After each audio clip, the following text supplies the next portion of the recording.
Hello, welcome to episode 8. Thanks for joining us.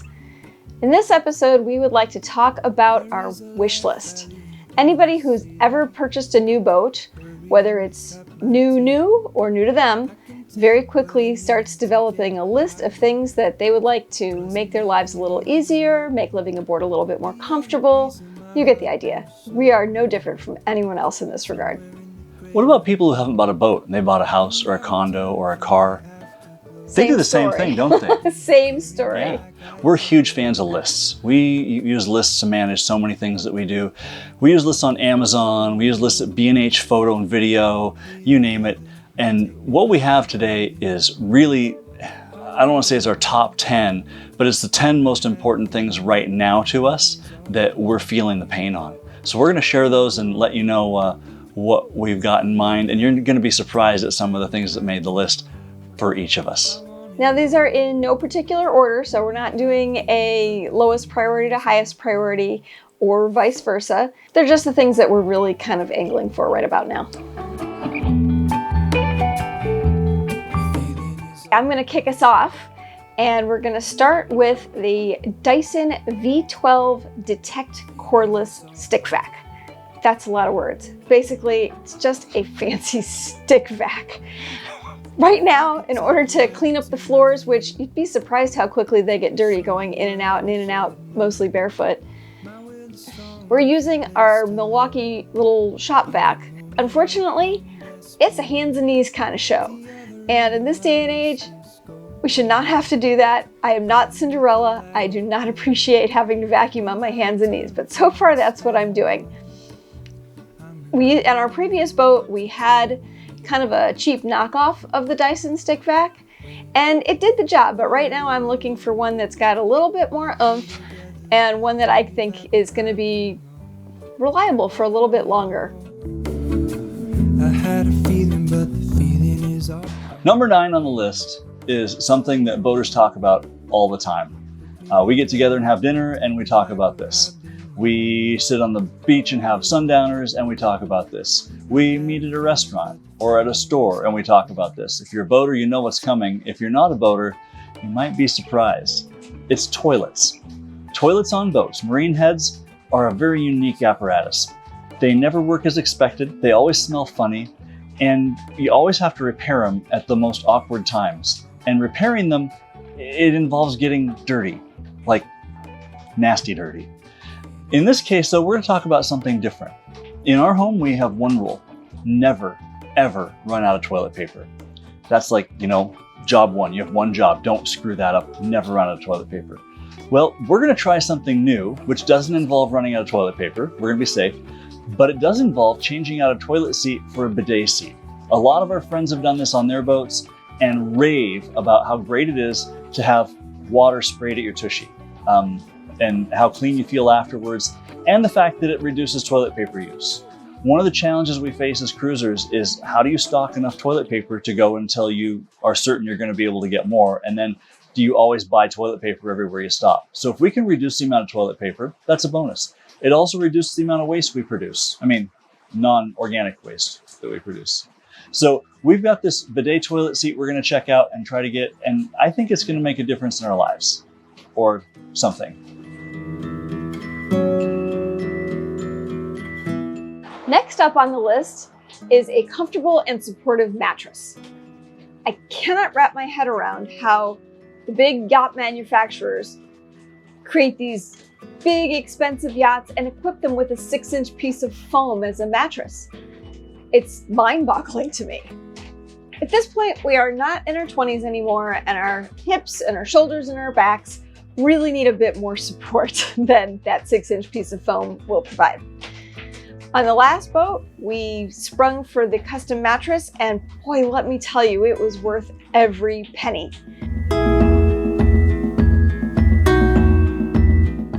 Number 7. Have we mentioned how hot it is here?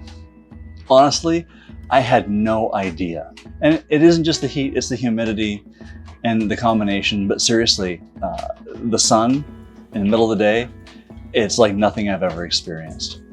Our boat has a little air conditioning. A little, not enough. That's a whole nother topic. One of the things though that a lot of boaters do is they put out sunshades, some type of material to create a little bit of shade between the top of the boat and the sun to reduce solar gain. So number 7 on our list is to get a nice sunshade made that will cover part of the boat without covering the part that has solar panels, because that really wouldn't do us a lot of good. So we're going to work with somebody here, I think, and see if we can get a nice sunshade made that'll reduce the solar gain in the boat and let the air conditioning just be able to do a little bit more. All right, next one on the list is an Instant Pot with European voltage.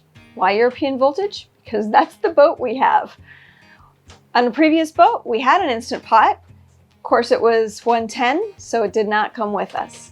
It cannot be overstated just how hot it is here, and using an open flame to cook with it's untenable. It just makes it so unbelievably hot in here, and right now that's what we have. We have a propane hob and a propane oven. Consequently, we've been eating out way too much.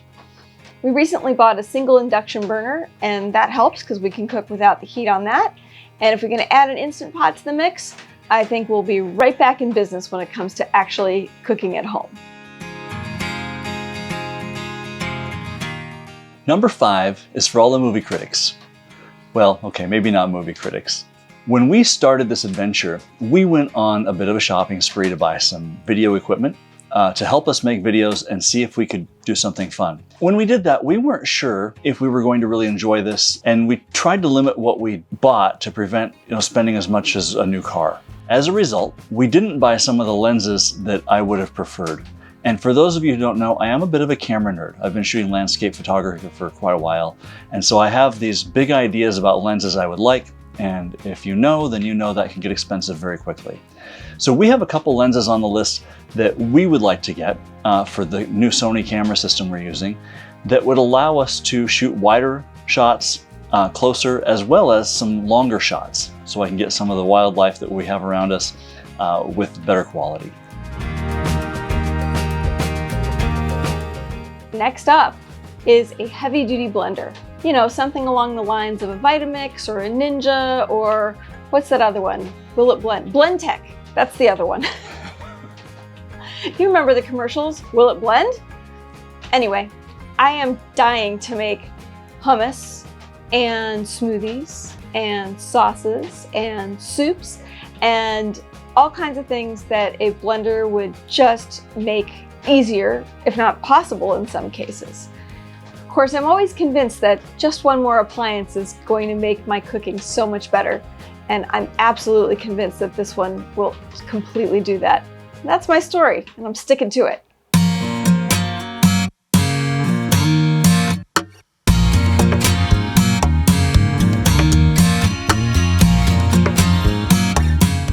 Number 3 on the list is going to come back to a topic we've touched on a couple times already, and in other videos you've heard us talk about. It's the heat and the sun. And on this boat, there were 17 of these made. Many of the owners chose to have a frame built over the helm stations to provide some shade for when you're driving the boat, and also to protect the instruments, because the sun can destroy the instruments on a boat like it has on this one.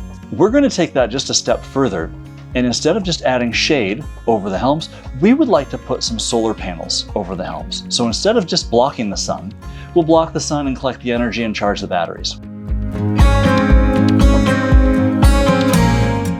This is number 2. What I'm after is storage containers, particularly for the pantry, but truth is, for pretty much everything on the boat. We are extremely limited in what we have now. Now back to the pantry. Airtight storage containers are absolutely essential, particularly when you're traveling in the tropics.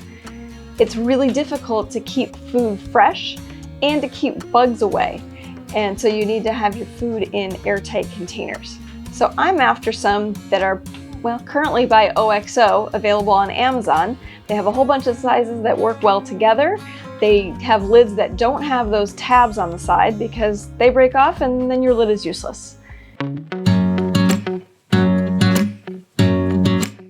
So that's 9 of the 10 things we've got on our list. I bet you're wondering what is going to be number 1 on this list. You know, as we've lived on this boat for a couple weeks, Is that it? It's amazing. Sometimes it feels like a lot longer because of the heat. And sometimes it feels like, boy, we're just getting started, which is true. We're really just getting started. We're finding more and more things that are interesting to us. But I'm pretty excited about number one. We like food a lot and we want to have good food. So number one is going to be about food. On our last boat, had the best refrigeration and freezer that we could have imagined. I'm going to tell some dirty little secrets right now and share some information that not everybody probably knows.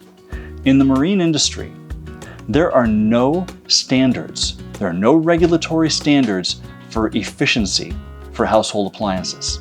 In the United States, you have Energy Star, and appliances have to meet a certain Energy Star standard to get their stamp. Even without Energy Star, they have to meet a certain efficiency standard to be sold in the US. On a boat, your refrigerator has no energy standard, nothing. They're inefficient, they condense like crazy, and they wear out quickly. Oh, and they're 3 to 5 times more expensive than a household refrigerator. So let me just say this again. In the marine industry, you're gonna buy a piece of crap for 3 to 5 times what you would pay for the equivalent household unit. Oh, and the household unit would be at least twice the size. So on our boat, we're gonna make a switch. And top of the list for us is to remove the marine refrigerator and freezer, or refrigerators and freezers. We have 2 of each. They're not very big. They look like a dorm refrigerator and dorm freezer. We're gonna take those out and we're gonna replace them with household appliances that are built to a standard for energy consumption, are far more efficient, and use more off-the-shelf parts so they're a little easier to manage. I think the only downside to those is that they're a tiny bit heavier, but when you take all of that into consideration, it's really not even worth mentioning. We don't have a boat that is a race boat. It doesn't start off at 7 tons, which is very, very light in case you don't know. And all things considered, I would trade these marine fridges and freezers in a heartbeat. Absolutely. It'll be nice to see them go. So folks, that's our top 10 wish list. If you have ideas for things that we didn't put on our list, let us know. We are always open to receiving suggestions from you guys. Also, if you enjoyed the video, like and subscribe. This is your chance to let other folks know that you enjoyed it and there might be something over here worth watching. We try to do a good job and we're trying to get better, and we hope that you're enjoying the ride with us. See y'all next week. Bye.